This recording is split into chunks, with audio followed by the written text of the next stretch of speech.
With her stolen cash, outrageous bling, and murderous record, the Queen is undoubtedly the original gangster. But no gangster would be complete without an arrest warrant. And Her Majesty has one of those as well. Enter the Kamloops Catholic Boarding School for Aboriginals, British Columbia, 1964. The school is at a frenzy. For days they have been frantically preparing for a visit from the Queen herself.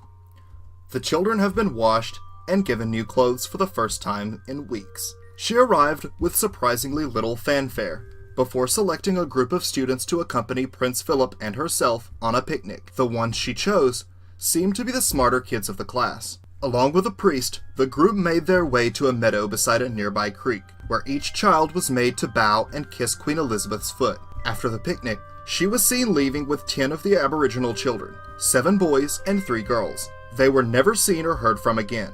Here is Kevin Annette, a pastor who's been warning about the abuse of children in Canada, but with links back to Britain, he's now been banned from Britain. And links to the Crown as well. Our Queen and Prince Philip going out to Canada and taking 10 children from the smart class of a school, and those kids never been seen again, and made to kiss our Queen's feet. An eyewitness, William Coombs, died suddenly while undergoing routine tests not long after giving his testimony to a local radio show.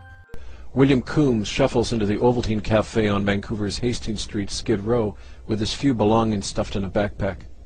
He nods and smiles at me, for we haven't seen each other in weeks. "I've been drinking again, really bad," he begins apologetically, for he knows how much I rely on him, and how he relies on that reliance.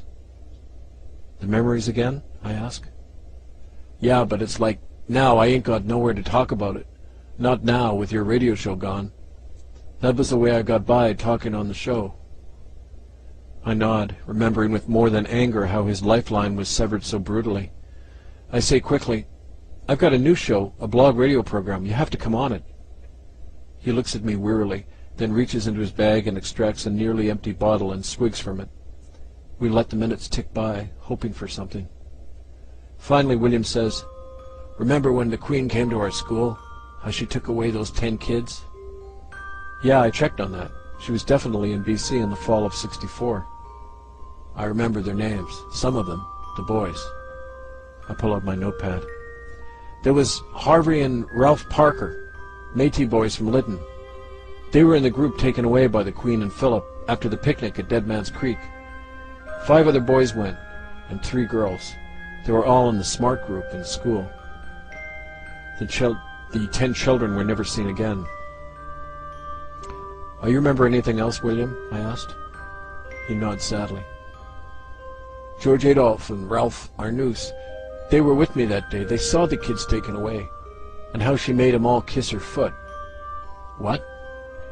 "The Queen had all these white gloves, and she put out her foot and told all those 10 kids they had to kiss it. They all did." William shuddered and started coughing. "I started talking about it the next day in school, said it wasn't right.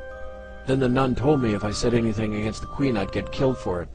Combs was scheduled to testify before the Common Law Court of Justice in Brussels concerning the matter, but he never made it. Nevertheless, an order to arrest Queen Elizabeth II was issued in 2013 by 6 judges of the International Common Law Court of Justice in Brussels.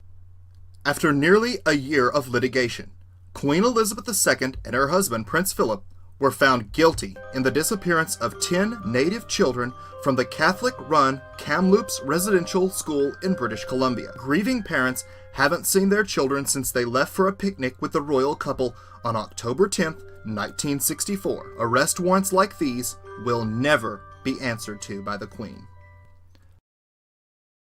But this is not the first time the Queen has been connected to missing people. In 2012, the body of a teenage girl who had been missing for over a year was found at the Queen's Sandringham estate.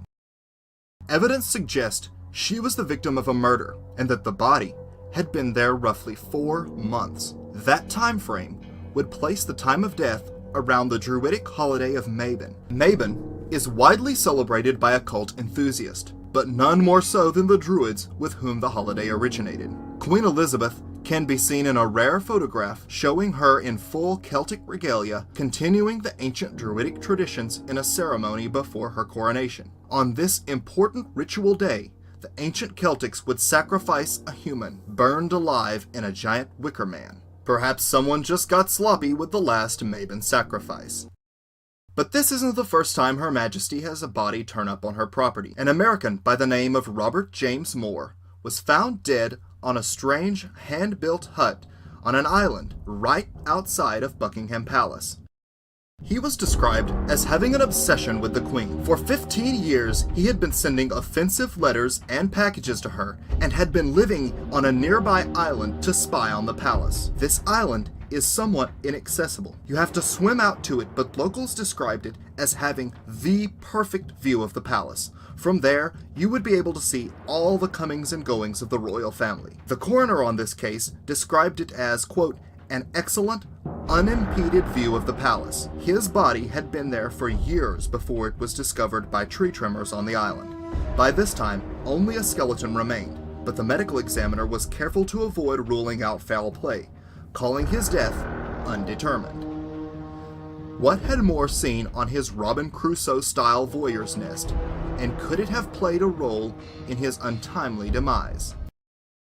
It would appear murderous, cannibalistic royals are still very much alive today.